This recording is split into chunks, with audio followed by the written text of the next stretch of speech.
ครับสวัสดีครับมาพบกับผมอีกแล้วนะครับดาวไลฟ์สไตล์วันนี้ผมก็ได้เข้ามาในป่าอีกแล้วนะครับผมจะพาเพื่อนๆพี่ๆมาชมบรรยากาศธรรมชาติในป่าอีกครั้งหนึ่งครับทุกคนแต่ไม่รู้ว่าวันนี้จะเป็นยังไงครับเพราะว่าตอนนี้รู้สึกว่าอากาศครึ้มๆนะครับทุกคนไม่รู้ว่าฝนจะตกหรือเปล่านะครับทุกคนเดี๋ยวเราไปติดตามรับชมกันได้เลยนะครับว่าป่าที่นี่จะเป็นยังไงครับว่าค่ำคืนนี้เราจะนอนที่ไหนครับทุกคนได้ยินเสียงนกไหมครับนกร้องเต็มเลยทุกคนก็โอเคนะครับก็ฝากติดตามรับชมด้วยครับว่าค่ำคืนนี้เราจะพักที่ไหนหรือว่าเราจะสร้างที่พักยังไงหรือว่าเราจะนอนยังไงก็รอติดตามได้เลยครับทุกคนไป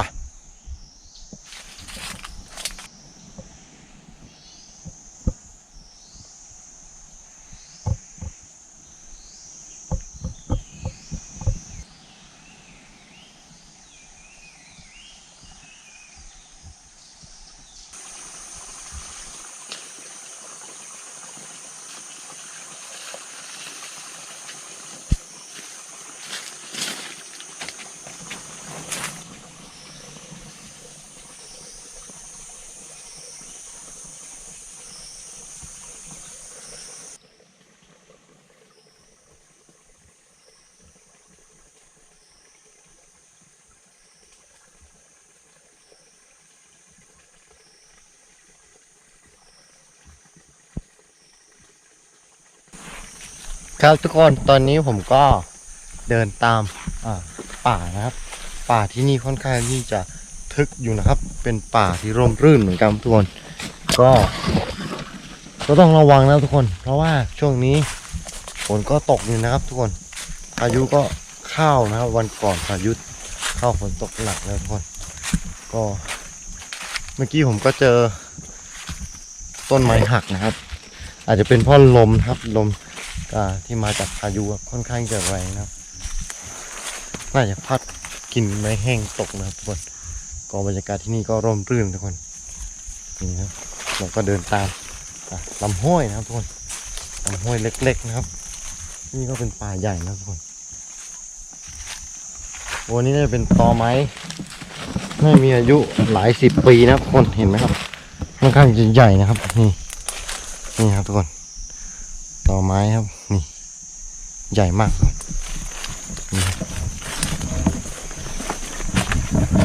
นี่ไม้เก่าแก่นะครับทุกคนนี่ก็บรรยากาศธรรมชาติก็สุดยอดอยู่แล้วนะครับทุกคนไม่มีอะไรปรุงแต่ง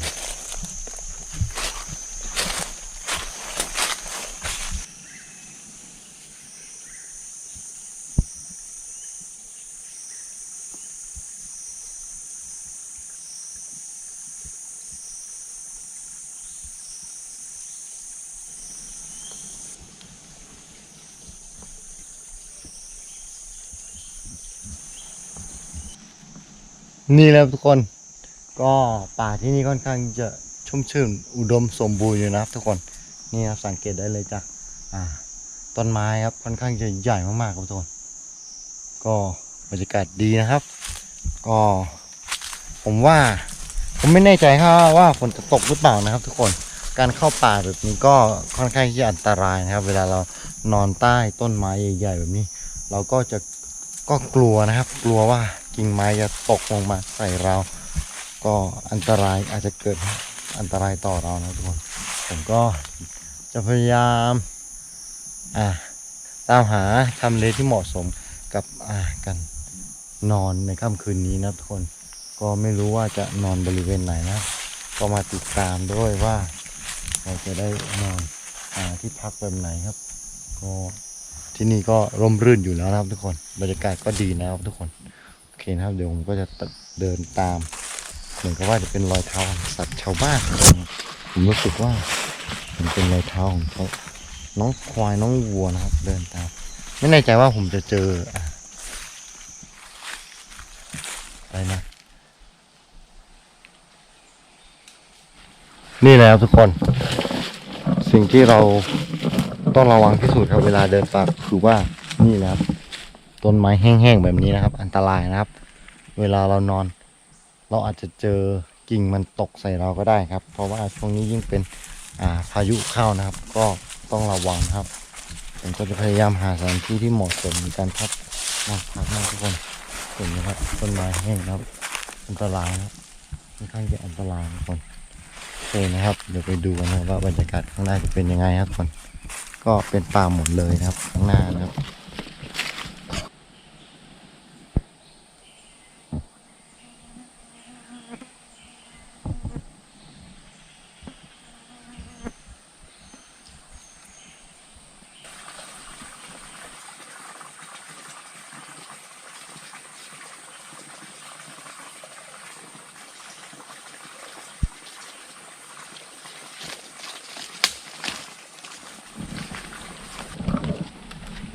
นี่แหละครับทุกคนเห็นต้นนี้ไหมครับพวกนี้เราสามารถกินได้นะทุกคนนี่ครับเวลาเข้าป่านะครับนี่สังเกตได้เลยครับผลเข้ามาก็กินได้ครับอันนี้เป็นดอกอ่อนของมันครับ เราสามารถต้มแล้วก็ย่างก็เอาไปจิ้มน้ำพริกก็ได้ทุกคนนี่ครับข้างในก็นี่เลยครับที่เราว่าเราสามารถกินได้ครับนี่ดอกอ่อนของมันครับกินได้ครับทุกคนเวลาเข้าป่าเราไม่มีอะไรกินเราสามารถกินได้นะ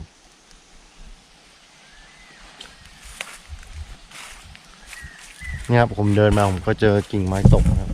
นี่นะครับอันตรายที่ผมว่านะครับนี่ครับอันตรายครับทุกคนกิ่งไม้นี้เวลาเรานอนป่าเราต้องระวังครับ ระวังต้นไม้ใหญ่ๆกิ่งไม้แห้งๆครับช่วงนี้ยิ่งมีพายุเข้านะครับอันตรายสุดๆครับผมเพราะว่าคืนนี้ผมจะพยายามตามหาสถานที่ที่เหมาะสำหรับการนอนนะครับค่ำคืนนี้เพราะว่ามันอันตรายทุกคนผมไม่กล้านอนใต้ต้นไม้ใหญ่ๆแบบนี้ครับทุกคนอันตรายมากๆครับทุกคนโอเคนะครับก็เดินตาม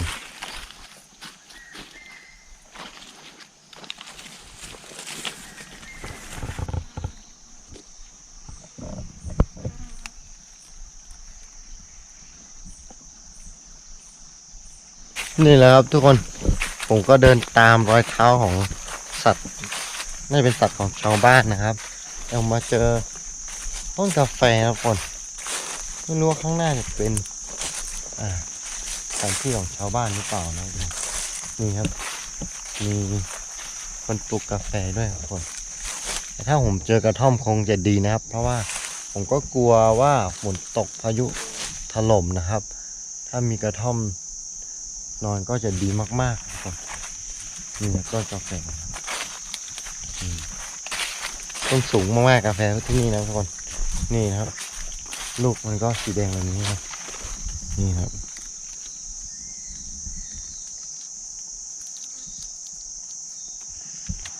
รสชาติมันจะหวานครับ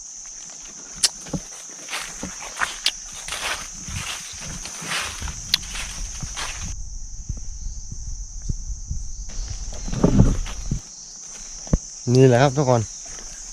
เหมือนผมจะเจออะไรเข้าปากเหมือนผมจะเจอคล้ายๆที่ของชาวบ้านครับอันนี้เป็นผักกูดนะครับเหมือนคล้ายที่ของชาวบ้านนะครับไม่รู้ว่ามันจะใช่หรือเปล่าเพราะผมเดินตามร่องรอยของสัตว์นี่ครับผมนี่ร่องรอยของสัตว์รอยเท้าน่าจะเป็นน้องควายนะรอยเท้าใหญ่มากเลย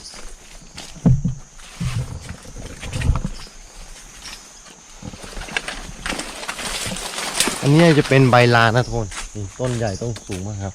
ใบลานที่นี่นะครับนี่นะใบลานครับทุกคนไม่ใช่ใบลานใบเรดนะครับทุกคนใบเรด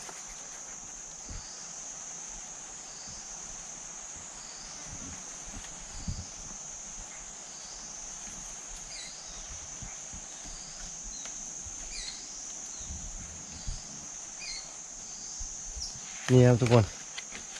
นี่เป็นใบเรดนะทุกคนไม่ใช่ใบลานนะครับใบเรดครับต้นสูงมากครับสูงกว่าผมนะครับทุกคนนี่ครับเราสามารถทำเป็นหลังคาได้นะทุกคนใบเรดครับก็ท่านะครับเฮ้ย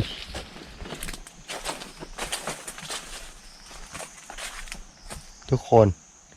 เหมือนจะเป็น กระท่อมนะครับ อยู่ทางนู้นนะทุกคนเราไปดูกันครับ ถ้าเป็นกระท่อมคงจะดีมากนะครับ เพราะว่านอนป่าก็อันตรายนะครับมืดครึ้มอยู่นะครับทุกคนไม่รู้ว่าฝนจะตกหรือเปล่าแดดออกบ้างมืดบ้างครับเมื่อเช้าแต่เดินมานะครับ ทุกคนเห็นไหมครับเหมือนจะเป็นกระท่อมแบบตรงนู้นนะครับเดี๋ยวเราไปดูกันครับว่าใช่หรือเปล่า ถ้าใช่กระท่อมเราก็จะนอนจุดนั้นครับโอ้ทุกคนเป็นที่นาของชาวบ้านนะครับทุกคนดีใจสุดๆครับคืนนี้เราจะได้นอนกระท่อมจะไม่ได้นอนในป่าครับก็อันตรายครับช่วงนี้ไม่กล้านอนเหมือนกันนะครับ เพราะว่าฝนตกพายุมานะครับค่อนข้างจะอันตรายครับวันก่อนฟ้าผ่าด้วยนะครับได้ยินข่าวว่ามีฟ้าผ่าใส่คนนะครับเขาคุยโทรศัพท์ในทุ่งนาประมาณนี้นะครับนี่ครับผมเดินลงมาใกล้ถึงกระท่อมครับทุกคนนี่เลยนะครับมีรถไถนาเก่าของชาวบ้านทุกคนนี่ครับนี่ครับกระท่อมครับทุกคนรู้ว่าคืนนี้เราจะนอนได้หรือเปล่านะนี่ครับกระท่อมนะครับทุกคนโอ้โหบรรยากาศกระท่อมนี้ร้างมากๆทุกคนนี่นะครับทุกคนก็บรรยากาศกระท่อมก็จะประมาณนี้แล้วทุกคนคืนนี้เราจะอาศัยกระท่อมนี้ครับนอนก่อนนะครับ เพราะว่ามันก็ได้ช่วยฝนกำบังฝนช่วยได้อยู่นะครับทุกคนถึงแม้มันจะขาดบ้างพังไปบ้างนะกระท่อมหลังนี้นะครับ ก็น่าจะช่วยได้เยอะนะครับอาจจะปลูกเปลนอนนะครับทุกคนปลูกเปลนอนนี่ครับ เพราะว่ามันรู้สึกว่าถ้านอนกับพื้นเราอาจจะคันก็ได้ทุกคนนี่นะครับ เดี๋ยวก็จะผูกเปลก่อนนะครับทุกคน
นี่แหละครับทุกคนผมก็ได้ผูกไปเสร็จเรียบร้อยนะครับ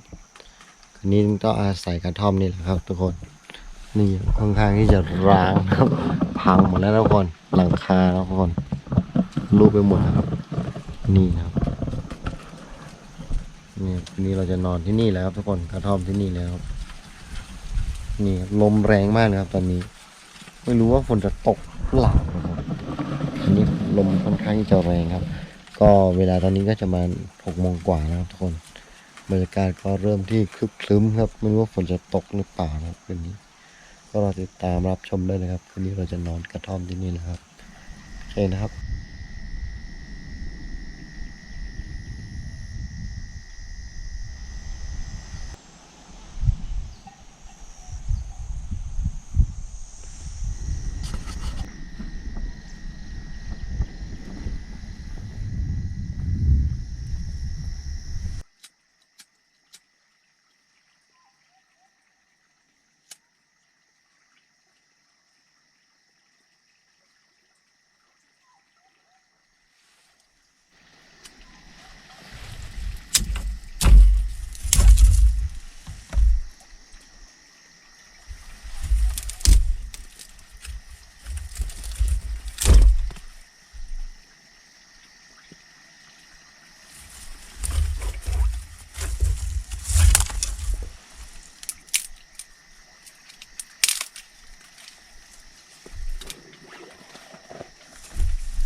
ครับ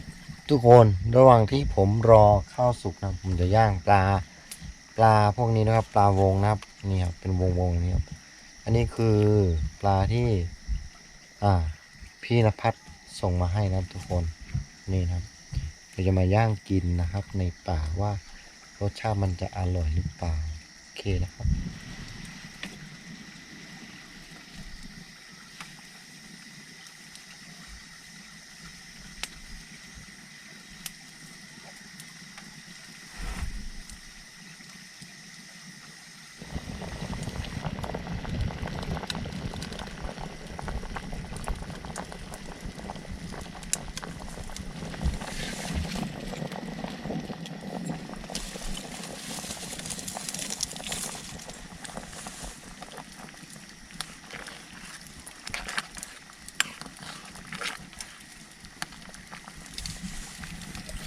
นี่จะเป็นวิธีปิดฝาหม้อนะครับ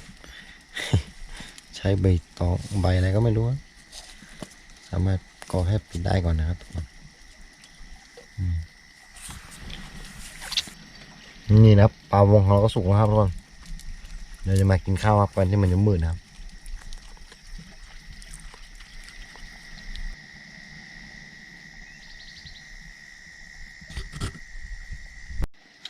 นี่เลยนะทุกคนเดี๋ยวเราจะมากินปลาย่างนะครับโอเคนะครับมากินข้าวด้วยกันครับแข่งครับ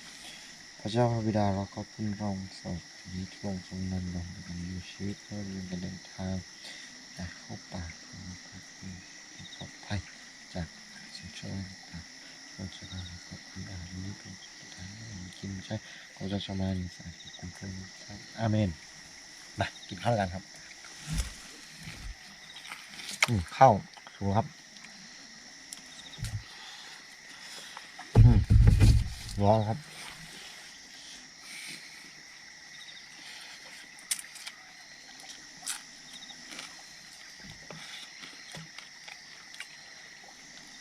อร่อยครับเค็มนิดหน่อยครับ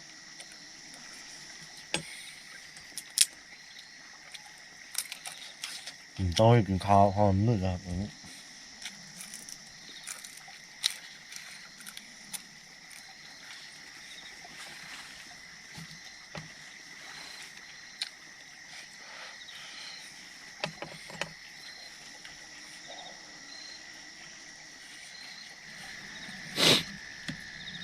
ครับตอนนี้ผมก็กินข้าวเสร็จเรียบร้อยนะครับทุกคน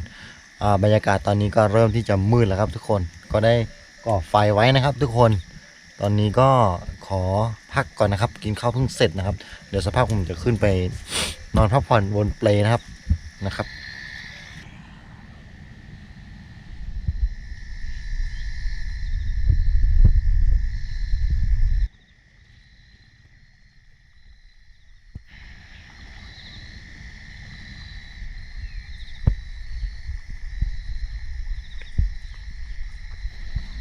ครับทุกคนตอนนี้ก็เริ่มที่จะมืดแล้วนะครับข้างนอกก็ยังเห็นสว่างอยู่แต่ในกระท่อมก็มืดแล้วทุกคนก็กินข้าวอิ่มแล้วครับรู้สึกว่าอิ่มมากๆทุกคนเดินทางก็ค่อนข้างจะไกลนะครับรู้สึกว่าเหนื่อยเหลือเกินครับเดินทางวันนี้ก็วันนี้ก็รู้สึกเหนื่อยๆเนาะกินข้าวก็อิ่ม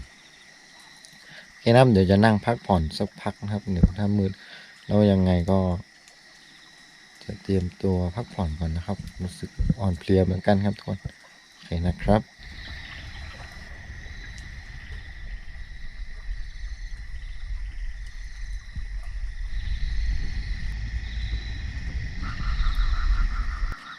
ครับทุกคนบรรยากาศตอนนี้ก็มีเสียงคังคกนะครับร้องนะครับทุกคนได้ยินไหมครับค่อนข้างที่จะดังเหมือนกันครับทุกคนเสียงคังคกร้องนะครับเนี่ยดังมากเลยทุกคน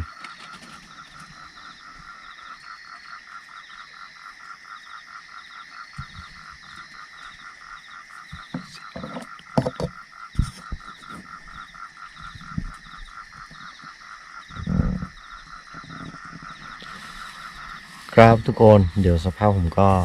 จะเตรียมตัวพักผ่อนดีกว่านะครับเพราะว่าค่อนข้างที่จะง่วงนอนนะครับก็เริ่มที่จะมืดนะครับ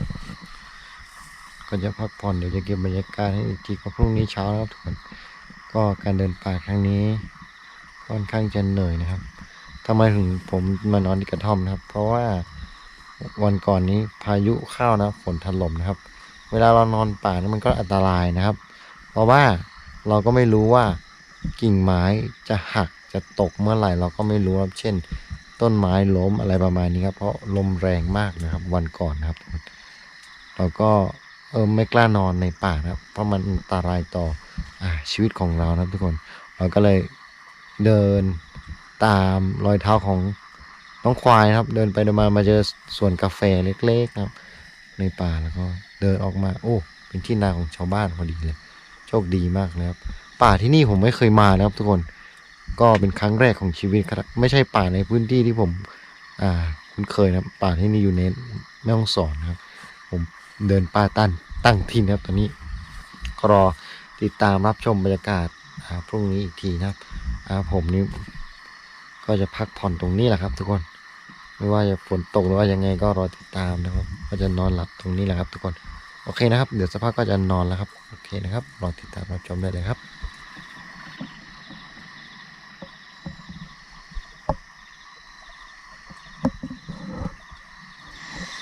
ครับทุกคนก็ค่ำคืนนี้ก็ต้องกล่าวคำว่าราตรีสวัสดิ์นะครับทุกคนก็ขอพักผ่อนครับนอนหลับพักผ่อนกันครับไว้พบกันใหม่พรุ่งนี้เช้านะครับทุกคนราตรีสวัสดิ์ครับบ๊ายบายครับ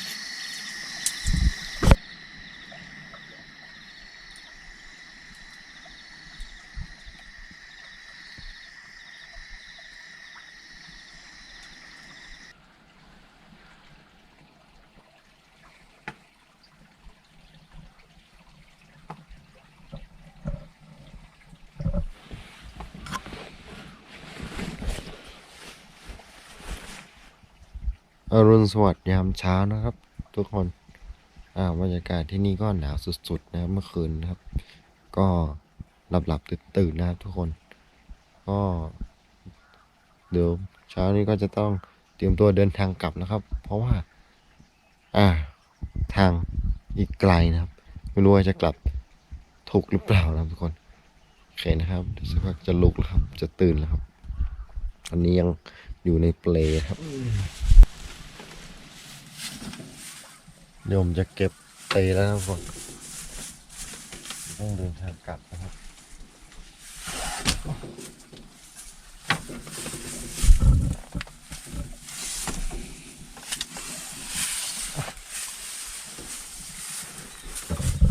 กระชากครับทุกคนก็ต้องเตรียมตัวกลับแล้วครับแล้วเพราะว่าทางกลับบ้านยังอีกไกลนะทุกคนขอบคุณทุกคนนะครับที่คอยติดตามรับชมเป็นกำลังใจให้ผมโดยมาตลอดนะครับทุกคนก็ฝากติดตามกดไลค์กดแชร์นะครับ เพื่อเป็นกำลังใจให้ผมด้วยครับวันนี้มานอนกระท่อมปลายนานะครับทุกคนตอนแรกเราเดินป่านะครับ แต่เรามาเจอกระท่อมปลายนาที่นี่นะครับ ก็เลยนอนที่นี่ครับ